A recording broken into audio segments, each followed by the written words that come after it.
Originaire de Sainte-Anne, Claude Angliot aurait eu 71 ans le 10 mars prochain, mais a succombé à la maladie. Ordonné prêtre à 28 ans en mars 1975, il a rencontré et connu bien des personnalités comme l'ancien vicaire général devenu par la suite son ami. Une fois par an, il allait voir sa famille en France.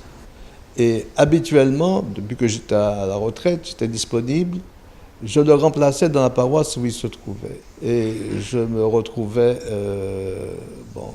pendant un mois, en son absence, et la personne qui était là l'appelait à Paris. On pouvait communiquer pour savoir si ça allait, si j'avais des problèmes, des difficultés. Et donc ça m'avait rapproché de lui puisqu'il me faisait confiance en me confiant sa paroisse pendant un mois. Claude Angliot a aussi été pendant 40 ans responsable de la communication de l'Église catholique auprès des médias. Durant son sacerdoce, il a côtoyé 15 paroisses, dont celle de Debriant pendant 10 ans, celle du Diamant pendant 4 ans. La dernière a été celle du Vauclin où il arrive en 2016 avec à ses côtés une ancienne religieuse du couvent de Didier.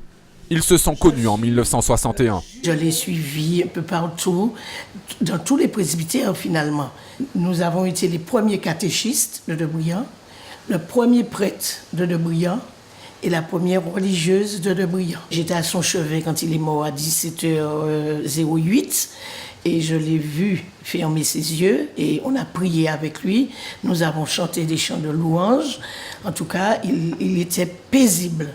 Il a eu les yeux fermés, tout simplement. Sa bouche était fermée. Je vois que tout le monde change quand ils sont morts. Et lui, il était paisible comme un bébé. Une grande perte pour l'Église catholique, mais aussi pour les paroissiens du Vauclin qui l'ont adopté après la mort du curé Georges Paruta. Ça m'a rendu triste parce que comme je sais que c'est un bon prêtre, quand il faisait la messe, j'aimais bien.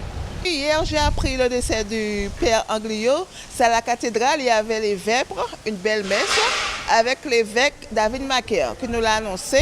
Alors, c'est resté étonné, ça nous a tous surpris, choqués. Ah oui, ça nous a fait mal. Tout le monde ils étaient mal dans leur peau. On est en manque de prêtres. Voilà, et le Vauclin n'a jamais eu un prêtre qui soit sur la paroisse en permanence. Et la plupart des paroisses, il y a des paroisses il y a des prêtres qui officinent sur à peu près 3-4 paroisses. Voilà. Et vous aurez bien aimé avoir un prêtre fixe? Ah ben c'est ce qu'on souhaiterait. Bon Dieu tenu besoin, il point. Pour l'instant, aucune information n'a été communiquée sur la date et le lieu de ces funérailles qui seront fixées ultérieurement par l'évêque David Macaire et la famille.